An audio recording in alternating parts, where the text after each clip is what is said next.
अभी हमारे पास एक सवाल है जहां आप देख पा रहे हैं कि block is attached with a string which passes through two massless and frictionless pulley। ठीक है, ये जो दो पुली है 1 और 2, ये क्या है? ये फ्रिक्शनलेस है। और स्ट्रिंग जो है वो क्या है? अनस्ट्रेचेबल है। ठीक है, स्ट्रिंग हमारा क्या है? अनस्ट्रेचेबल है। कंडीशन देख लीजिए, ये क्या है? ये किसकी प्रॉपर्टी है? ये हमारा स्ट्रिंग की प्रॉपर्टी है। मतलब स्ट्रिंग में कोई इलोंगेशन नहीं हो रहा है इस सिचुएशन में। मतलब इलोंगेशन मतलब इसकी लंबाई जो है अपने आप में जो है सो ये नहीं बदल रही है। ठीक है, दूसरी चीज कि ये जो आपका पुली है, ठीक है, दे आर मासलेस पुली। क्या है? मासलेस है, मासलेस है, मासलेस पुली। ठीक है, और इस वजह से जो इस पुली के अराउंड जो रोप है उसके मूवमेंट में यहाँ फ्रिक्शनल फोर्स जो है सो ये पुली इस रोप पे अप्लाई नहीं कर रही है। ठीक है, और इस सिचुएशन में आपसे ये पूछा जा रहा है कि find the time period of oscillation of this system. ये जो सिस्टम ऑक्सीलेट करेगा तो उसका टाइम पीरियड क्या होगा? तो वैसे तो दिखने से साफ लग रहा है कि ये सिस्टम पहले तो क्या होगा कि इस वेट की वजह से, इस मास जो एम मास है इसकी वेट की वजह से क्या होगा कि स्प्रिंग में थोड़ा बहुत तो इलोंगेशन होगा जब ये सिस्टम इक्विलिब्रियम कंडीशंस में होगा। अब उसके ऑक्सीलेशंस के लिए आप एक डिस्टरबेंस क्रिएट करोगे। आप क्या करोगे? इस मास को एक पर्टिकुलर मतलब डिस्प्लेसमेंट, मान लो एक्स डिस्प्लेसमेंट, जितना एम्पलीट्यूड रखना है ऑक्सीलेशन का उतना नीचे लाओगे and then you release it. और जैसे ही तुम रिलीज करोगे तो उसके बाद जो है सो ये सिस्टम अप डाउन ऑक्सीलेट करना स्टार्ट कर दो। ये मास क्या करेगा? ऑक्सीलेशन तो अप डाउन स्टार्ट कर देगा। तो यहाँ जो इस मास का जो ऑक्सीलेशन होगा तो उस ऑक्सीलेशन का जो इक्विलिब्रियम पोजीशंस होगा वो पोजीशन होगा जहाँ की मतलब इन दोनों स्प्रिंग में कुछ ना कुछ इलोंगेशन होगा। उसकी वजह से क्या होगा? एक पर्टिकुलर डिस्टेंस ही नीचे आ गया रहेगा। ठीक है, इक्विलिब्रियम कंडीशंस में। तो फिलहाल हम यहाँ पे टाइम पीरियड कैलकुलेट करने जा रहे हैं। और टाइम पीरियड कैलकुलेट करने के लिए हम सबसे पहले क्या करेंगे कि कहीं ना कहीं ऑक्सीलेशंस के लिए रिस्पॉन्सिबल क्या होता है? Restoring forces. आपको पता है सिंपल हार्मोनिक मोशन में ऑक्सीलेशंस के लिए रिक्वायरमेंट है कि जो रिस्टोरिंग फोर्सेस है एफ आर है। ठीक है, क्या चीज? रिस्टोरिंग फोर्सेस जो एफ आर है this should be minus of, क्या चीज? Minus of, this should be minus of omega square into X. ये इक्वेशंस को फॉलो करता है। ठीक है, restoring forces has to follow this equations. ठीक है, to become emotions to have simple harmonic properties. ठीक है, तो अब इस सिस्टम में अगर देखें तो ऑक्सीलेशन हो रहा है तो क्या कहीं ना कहीं मैं ये मान लूं कि ऑक्सीलेट क्या कर रहा है? ये मास ही तो ऑक्सीलेट कर रहा है, बाकी तो सब चीज मासलेस है। तो मैं ये मान लेता हूं अगर इस सिस्टम को मैं रिप्लेस करने का कोशिश करूं, मैं एम मास का ब्लॉक यहाँ अटैच कर दूंगा और ये जो बाकी का जो पोर्शन है उसकी वजह से जो मैं इसको एक सिंगल स्प्रिंग से रिप्लेस कर देता हूं जिसका कि स्प्रिंग कांस्टेंट क्या है, क्या इफेक्टिव है, और ये रहा, ये अटैच्ड है। अब ये ऑक्सीलेशन, ये मास ऑक्सीलेशन कैसे करेगा? जब तुम इसको नीचे की ओर खींचोगे तो ये अप डाउन ऑक्सीलेट करेगा, वर्टिकल डायरेक्शन में अप डाउन ऑक्सीलेट करेगा। तो मैंने यहाँ क्या किया, इस पूरे सिस्टम को, ये जो सिस्टम है उसको एक सिंगल स्प्रिंग से रिप्लेस किया है ताकि जो ऑब्जेक्टिव है कि मेरा रिस्टोरिंग फोर्स क्या होगा अगर मैंने एक्स डिस्टेंस डिस्प्लेस किया तो क्या होगा कि रिस्टोरिंग फोर्स की वजह से वो ऊपर जाएगी। तो उस रिस्टोरिंग फोर्स पे ही डिपेंड करता है मेरे टाइम पीरियड ऑफ ऑक्सीलेशन।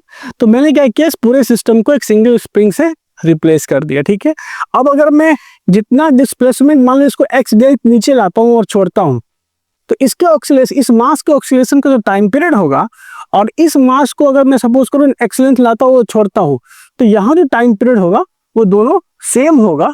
ठीक है, तो अब मुझे क्या है निकालना? अब मुझे निकालना इस सिस्टम का इफेक्टिव कोफिशिएंट क्या होगा, इफेक्टिव स्प्रिंग कोफिशिएंट क्या होगा, ये मुझे निकालना है। तो जरा इस सिस्टम पे गौर फरमाएंगे कि मैं ऐसा एज्यूम करूं कि suppose we displace the mass m by distance x। ठीक है, सपोज क्या किया मैंने, suppose we displace block m downward by a distance X, ठीक है, एक्स लेंथ में ये नीचे ले आता हूँ, ठीक है, इसको एक्स लेंथ में नीचे ले आता हूँ। तो इसको एक्स लेंथ लाने के में क्या क्या कंट्रीब्यूशन हुआ, जब एक्स लेंथ आया तो आपको क्या लग रहा है कि ये जो स्ट्रिंग है, ये स्ट्रिंग कहीं से स्ट्रेचेबल नहीं है। तो आखिर ये जो मास है वो एक्स लेंथ नीचे क्यों आ गया? क्योंकि क्या हुआ कि जब आप इसको नीचे लाएं तो ये स्प्रिंग में एक पर्टिकुलर अमाउंट ऑफ इलोंगेशन हुआ, और साथ में ये जो स्प्रिंग है तो इसमें भी क्या हो गया, एक पर्टिकुलर अमाउंट ऑफ इलोंगेशन हुआ, और दोनों इलोंगेशन की वजह से क्या हुआ, तो दो नंबर पुली है और जो एक नंबर पुली है वो क्या, 2 नंबर पुली किधर गया, 2 नंबर पुली किधर जाएगा, ऊपर गया, और ये 1 नंबर पुली नीचे आया। सो अल्टीमेटली एक स्लैकनेस क्रिएट हुआ, and that resultant slackness leads to the displacement of this block m x distance downward, ठीक है। तभी तो मोशन हुआ, क्योंकि ये जो आपका स्ट्रिंग था वो क्या था, वो अनस्ट्रेचेबल था। तो आखिर फिर आपने कैसे, जब ये फिक्स्ड है, अगर ये दोनों पुली अपनी जगह फिक्स होता तब तो आप उसको ला ही नहीं पाते जो है। सो ये एम मास का जो ब्लॉक है वो एक्स डिस्टेंस इसीलिए नीचे ले आ पाए हैं आप, क्योंकि ये पुली जो है ना वो फिक्स नहीं है, वो स्प्रिंग के सहारे अटैच्ड है। तो अल्टीमेटली जो पुली का मोशन हुआ है, उस मोशन की वजह से इस पुली के अराउंड क्या हुआ है, तो स्ट्रिंग में एक स्लैकनेस क्रिएट हुआ, एक ढीलापन क्रिएट हुआ, और ये ढीलापन फाइनली एडजस्ट हुआ है इस ब्लॉक के एक्स डिस्टेंस डाउनवर्ड मोशन में। बात समझ में आ गई? तो अब अगर हम ये मान लेते हैं कि अगर ब्लॉक के एक्स मूवमेंट की वजह से इस स्प्रिंग में x1 का इलोंगेशन हुआ और इस स्प्रिंग में x2 का इलोंगेशन हुआ, आप कहोगे कि सब दोनों में सेम इलोंगेशन ही क्यों नहीं हो गया? दोनों में सेम इलोंगेशन इसलिए नहीं हो सकता है क्योंकि दोनों का स्प्रिंग कोफिशिएंट अलग अलग है। दोनों का स्प्रिंग कोफिशिएंट अलग अलग है, इस वजह से जो इस ब्लॉक का जो एक्स डिस्टेंस डाउनवर्ड डिस्प्लेसमेंट है वो दोनों में इक्वली डिस्ट्रीब्यूट नहीं होगा, ठीक है। तो मैंने माना कि let x1 be the elongation in spring 1 and x2 be the elongation in spring 2 when block moves x distance downward, ठीक है। हमने ये माना, क्यों माना, यू अंडरस्टैंड दैट नाउ। अब एक चीज बताओ कि अगर इस स्प्रिंग में x1 का इलोंगेशन होगा, मतलब ये जो स्प्रिंग है वो, ये जो पुली है वो कहीं ना कहीं क्या आएगा, तो मान लो ये इतना का इलोंगेशन हुआ तो ये पुली का सेंटर कहीं ना कहीं यहाँ आ जाएगा, तो इसमें स्लैकनेस इधर भी क्रिएट होगा और इधर भी क्रिएट होगा, ठीक है। और दोनों स्लैकनेस का लेंथ क्या होगा, that will be x1 and x1, ठीक है। तो इसमें अगर x1 डिस्प्लेसमेंट हुआ, x1 का इलोंगेशन हुआ स्प्रिंग में, तो रोप में स्लैकनेस ट्वाइस ऑफ x1 का क्रिएट हो रहा है, ठीक है।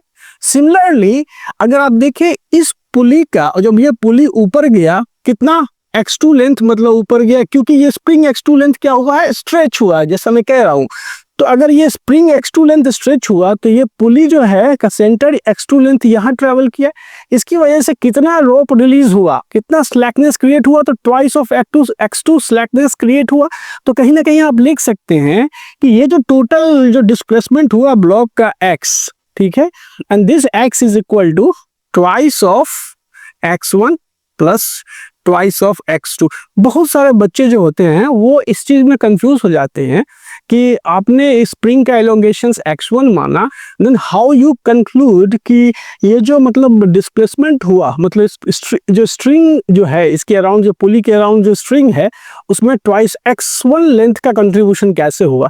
तो ये आप समझ जाए ना कि अगर आपका पुली नीचे आ रहा है तो रोप इधर का भी रिलीज हो रहा है, इधर का भी रिलीज हो रहा है, x1 लेंथ इधर रिलीज हुआ, x1 लेंथ इधर रिलीज हुआ, तो फाइनली ट्वाइस x1 लेंथ जो रोप रिलीज हुआ वही तो, इसी वजह से तो ये मास नीचे गया। तो ट्वाइस x1 यहाँ रिलीज हो रहा है, ट्वाइस x2 यहाँ रिलीज हो रहा है, that leads to the displacement x of the mass m, ठीक है। क्योंकि स्ट्रिंग आपका अनस्ट्रेचेबल है, इसके मतलब आप इंटरनली इसके लेंथ में कोई चेंजेस नहीं आ रहा है जब आप ब्लॉक को नीचे ला रहे हैं, तो ठीक है। तो finally you got this result. समझ में आ रही है बात? अब एक चीज जो समझने की बात है यहाँ पे कि स्ट्रेच जब हो गया तो क्या होगा, टेंशन फोर्स होगा, एक particular amount of tension force ऊपर की ओर लग रहा होगा T, ठीक है। एंड सिमिलरली यहाँ जो टेंशन फोर्स होगा वो इधर T होगा, इधर T होगा, ठीक है। और उसी तरह से जो है सो आपका क्या होगा, इधर T है, यहाँ भी T होगा, यहाँ भी टेंशन फोर्स T, सेम रोप है, रोप सेम है और इसके अराउंड, पुली के अराउंड फ्रिक्शनलेस पुली है, तो टेंशन फोर्स सेम ही ट्रांसमिट हो रहा है। तो यहाँ T, यहाँ भी टेंशन फोर्स T एंड यहाँ अगर T है, अब देखो यहाँ से क्या चीज कि ये T और ये T ट्वाइस ऑफ T हुआ, और इसमें जो एक्सटेंशन हुआ x1 का, इसकी वजह से रिस्टोरिंग फोर्स ऊपर लग रहा होगा। तो कहीं ना कहीं तुम लिख सकते हो कि twice of tension force T is equal to K1 into x1, और इस केसेस में भी देखो तो twice of tension force T, इसमें रिस्टोरिंग फोर्स इधर होगा जो कि K2 इंटू x2, तो इसको लिख सकते हो K2 इंटू x2। तो ये दो इक्वेशंस आपने डिराइव कर लिए, ठीक है। तो यहां से जो आपको एक चीज समझने की है, आपने क्या किया, ये रिलेशंस आपने यहाँ पे डिराइव कर लिया। अब देखो जरा सा कि ये जो सिचुएशन है कि x1 is equal to twice of x1 plus x2, और यहाँ पे है twice of tension T is equal to this. So यहाँ से तुम लिख सकते हो what is x1, this x1 is equal to twice of T by K1, and what is x2 displacement, this is twice of tension T by K2। अब ये value जब तुम इस इक्वेशन में सब्स्टिट्यूट करोगे, ठीक है, तो क्या आएगा, total elongation x is equal to twice of, और यहाँ पे क्या है तो twice of T by K1, और फिर plus twice of and twice of T by K2। So ultimately you have what, अगर ये जो T है सो कॉमन लेके यहाँ ले आओ, तो x by T is equal to what, 4 times of, 4 times हो गया, और ये हो गया 1 by K1 plus 1 by K2। I hope ये समझ में आया आपको, ठीक है। अब देखो x बाई T, तो मैंने तो क्या किया, यहाँ जो टेंशन रिस्टोरिंग फोर्स था, ठीक है, मैंने यही एज्यूम किया एक ऐसा सिस्टम, एक ऐसा स्प्रिंग से रिप्लेस पूरे सिस्टम को जो सेम रिस्टोरिंग फोर्स यहाँ क्रिएट कर रहा है। तो कहीं ना कहीं अगर यहाँ पे देखो टेंशन फोर्स T हो रहा होगा, तो हम ये लिख सकते हैं क्या चीज कि यहाँ जो रिस्टोरिंग फोर्स T है, दिस इज इक्वल टू क्या, K effective into x। So x by T is equal to 1 by K effective. So यहाँ से x by T is equal to 1 by K effective, ये कितना आ गया, ये आ गया आपको 1 by K effective, and this is equal to 4 into 1 by K1 plus 1 by K2, ठीक है।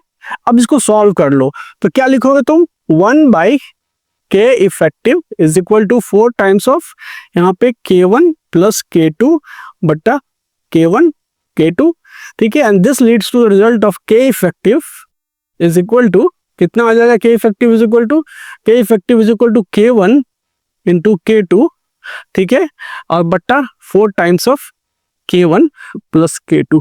तो आपने अब निकाल लिया कि ये पूरा का पूरा सिस्टम जो कि इस ब्लॉक को एक रिस्टोरिंग फोर्स देता है ऑक्सीलेट करने के लिए, इसको एक सिंगल स्प्रिंग से रिप्लेस किया जाए, तो उस स्प्रिंग का जो इफेक्टिव स्प्रिंग कांस्टेंट होगा, दिस इज दिस। नाउ अब अगर टाइम पीरियड पूछा जाए, तो आपने डिराइव कर रखा है कि इस केस में टाइम पीरियड क्या होता है, T is equal to 2 pi root under m by K effective. So you substitute the value here, 2 pi root under m by K effective is 4, K effective is K1 into K2, sorry, K1 into K2 बटा 4 times of K1 plus K2. So this is 2 pi and root under ये चला जाएगा ऊपर तो 4 यहाँ पे K1 plus K2 into यहाँ पे m times of by K1 into K2 and this 4 बाहर आ जाएगा तो ये हो जाएगा 4 pi root under m K1 plus K2 बटा K1 into K2 and this is the time period of this system. So we have simply calculated the time period. हमने किया क्या, हमने इस पूरे सिस्टम को एक इक्विवेलेंट स्प्रिंग से रिप्लेस किया, फिर हमने उस इक्विवेलेंट स्प्रिंग के इफेक्टिव स्प्रिंग कांस्टेंट को कैलकुलेट करने के लिए इस पे काम किया इसको एक्स डिस्प्लेसमेंट नीचे ले गया और उस एक्स डिस्प्लेसमेंट के कोरस्पॉन्डिंग जो स्प्रिंग में एक्सटेंशन हुआ उससे हम लोगों ने इक्वेशंस बनाया और उससे हम लोगों ने के इफेक्टिव क्या होनी चाहिए सिस्टम का तो वो कैलकुलेट कर लिया। And once we calculated the K effective, ठीक है, we calculated the time period of this system which is equivalent to the time period of this system. तो ये तरीका है जब आप किसी सिस्टम को एक इक्विवेलेंट स्प्रिंग कांस्टेंट से आप रिप्लेस कर लेते हैं। आई होप कि आपको ये समझ में आया। Another case of a compound pulley mass and spring system and here too we are supposed to find the time period of oscillation of this block M। आपको दिया हुआ है यहाँ पे इस प्रॉब्लम में कि ये जो स्प्रिंग्स हैं, जो स्प्रिंग्स आर आइडियल स्प्रिंग और जो स्ट्रिंग है वो क्या है, अनस्ट्रेचेबल है, ठीक है, मतलब मोशन के दौरान इसमें इनहेरेंटली इसके लेंथ में कोई बदलाव नहीं होता है। जो भी इसमें जो भी मोशन हो रहा है, ठीक है, वो मोशन केवल पुली वगैरह के मूवमेंट की वजह से है, इस स्ट्रिंग के स्ट्रेच होने की वजह से नहीं है। दैट्स बेसिकली मीन्स कि अनस्ट्रेचेबल स्प्रिंग, अनस्ट्रेचेबल स्ट्रिंग। और ये जो स्प्रिंग है वो क्या है, वो हमारा आइडियल स्प्रिंग है, ठीक है। और दूसरी बात है कि ये पुली जो है ये मासलेस है and this massless condition leads to the fact कि जो पुली के अराउंड जो रोप का मूवमेंट होगा वहाँ फ्रिक्शन फोर्स नहीं होगा, और फ्रिक्शन फोर्स नहीं होगा तो ये एश्योर करता है कि same tension force will going to transmit across all the pulley, ठीक है, क्योंकि स्ट्रिंग हमारा एक ही है, ठीक है। ऐसे केसेस में जब आपको टाइम पीरियड पूछा जाता है तो मैंने कहा आपको कि अगर इस सिस्टम को ऑक्सीलेट करना है तो क्या करना होगा, इसमें एक डिस्टरबेंस क्रिएट करना होगा, ठीक है। और वो डिस्टरबेंस जब आप क्रिएट करोगे तो ये जो सिस्टम बाकी का पोर्शन है, ये सिस्टम क्या करेगा, इस ब्लॉक पे एक रिस्टोरिंग फोर्स लगाएगा और उस रिस्टोरिंग फोर्स की वजह से ही ये ब्लॉक हमारा ऑक्सीलेट करेगा। तो मैं फाइनली ये एज्यूम करता हूँ कि सपोज करो कि ये जो मास m है, ठीक है, this mass m is attached with A spring जिसका कि स्प्रिंग कांस्टेंट के इफेक्टिव मतलब इफेक्टिव स्प्रिंग कांस्टेंट है, जो कि ये नेट मिला करके ये सिस्टम जिस रिस्टोरिंग फोर्स से खींचेगा तो वो एक उसके कोरस्पॉन्डिंगली हमने एक स्प्रिंग एज्यूम किया है जिसका कि इफेक्टिव मतलब इफेक्टिव स्प्रिंग कांस्टेंट के इफेक्टिव है और ये रहा का सिस्टम। तो ये m मास हो गया। तो मैंने क्या किया, इस पूरे सिस्टम को ऑक्सीलेशन के पॉइंट ऑफ व्यू से इस पूरे सिस्टम को मैंने एक स्प्रिंग से रिप्रेजेंट कर दिया और इसका जो इफेक्टिव स्प्रिंग कांस्टेंट है वो कितना होगा कि जिस मैग्नीट्यूड ऑफ रिस्टोरिंग फोर्स थे वो उसको खींचेगा। तो अगर x डिस्प्लेसमेंट किया मतलब यहाँ भी मास x डिस्प्लेसमेंट नीचे गया तो इस स्प्रिंग में जो आपका रिस्टोरिंग फोर्स प्रोड्यूस होगा वो क्या होगा, k इफेक्टिव इंटू एक्स। तो k इफेक्टिव इंटू एक्स के रिस्टोरिंग फोर्स इस पे ब्लॉक पे अप्लाई होगा जब ये x लेंथ नीचे होगा, ठीक है। तो अब हमारा ऑब्जेक्टिव क्या है कि हम इस पूरे सिस्टम का के इफेक्टिव कैसे कैलकुलेट करें, मतलब इस पूरे सिस्टम को एक सिंगल स्प्रिंग से कैसे रिप्लेस करें। उस केसेस में हम ये एज्यूम करते हैं कि the block let the block moves downward by a distance x।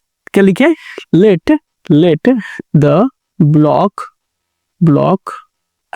Moves downward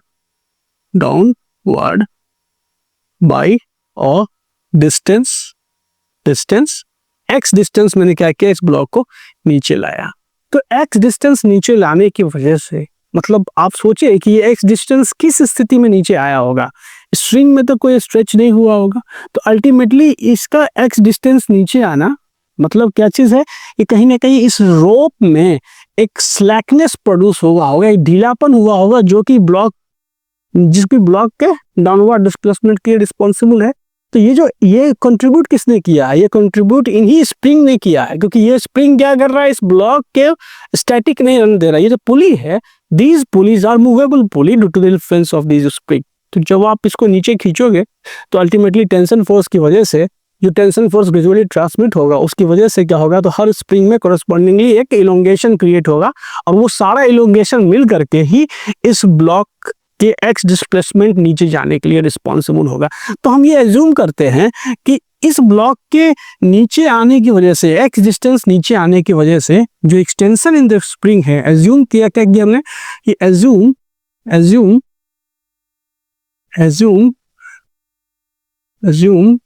the extension in springs due to the movement of block movement of block x distance downward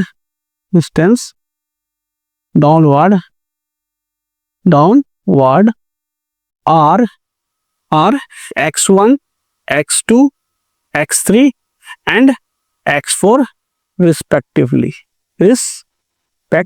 ठीक है, ये क्या है? एक्सटेंशन है। मतलब मैंने ये कहा कि ये x1 डिस्टेंस से ये स्प्रिंग इलोंगेट हुआ होगा, ये x2 से इलोंगेट हुआ होगा, ये x3 से इलोंगेट हुआ होगा और ये x4 से इलोंगेट हुआ होगा, तो जाकर के ये ब्लॉक x डिस्टेंस नीचे आया। ये हमारा एज्यूम्शन है। ठीक है, अब एक चीज देखो कि अगर ये स्प्रिंग x1 से इलोंगेट हुआ तो ये पुली x1 डिस्टेंस ऊपर की ओर गया, तो रोप कितना लेंथ रिलीज हुआ? ट्वाइस ऑफ x1 रिलीज हुआ। क्योंकि अगर देखो कि ये सेंटर है, अगर आप एज्यूम करो कि पुली यहाँ आ गया, तो ये जो लेंथ है x1, क्योंकि ये सेंटर से x1 है तो ये भी x1 हुआ और ये भी x1 हुआ, तो अल्टीमेटली क्या हो गया कि इस स्प्रिंग के x1 इलोंगेशन की वजह से, ठीक है, ये रोप में जो कितना का स्लैकनेस प्रोड्यूस हुआ? ट्वाइस ऑफ x1 का स्लैकनेस प्रोड्यूस हुआ। तो सिमिलरली इस स्प्रिंग में एक्सटेंशन x2 की वजह से रोप में ट्वाइस ऑफ x2 का क्या होगा? स्लैकनेस प्रोड्यूस होगा। और इसमें भी सिमिलरली क्या होगा? ट्वाइस ऑफ x3 का स्लैकनेस प्रोड्यूस होगा, इसमें ट्वाइस ऑफ x4 का स्लैकनेस प्रोड्यूस होगा, और यही स्लैकनेस फाइनली ऐड होकर के इस ब्लॉक के x डिस्प्लेसमेंट के लिए रिस्पॉन्सिबल हुआ। तो अल्टीमेटली यू कैन राइट कि x is equal to twice of x1 plus twice of x2 plus twice of x3 plus twice of x4। Okay, मैं इस पे ज्यादा एम्फेसिस इसलिए दे रहा हूं कि बच्चों को यही सबसे ज्यादा कंफ्यूज करता है। तो मैंने कहा कि ये हमारा x is equal to this, what is, पता है ना x1, x2, x3, x4 क्या है? Are the respective elongation in the springs. ठीक है, अब देखो एक जरा सा फोर्स की बात करें तो आपने जब इसको x लेंथ नीचे ले आया तो उस कंडीशंस में जो फोर्सेस एक्ट कर रहा होगा वो क्या होगा? टेंशन फोर्स T ऊपर एक्ट कर रहा होगा, mg ऑफ कोर्स नीचे एक्ट कर रहा होगा, I am not telling about this, पर टेंशन फोर्स ऊपर की ओर एक्ट कर रहा होगा। और यहाँ देखें तो इधर टेंशन फोर्स T, इधर टेंशन फोर्स T, और सेम टेंशन फोर्स है तो यहाँ भी टेंशन फोर्स T, यहाँ भी टेंशन फोर्स T, फिर यहाँ भी टेंशन फोर्स T।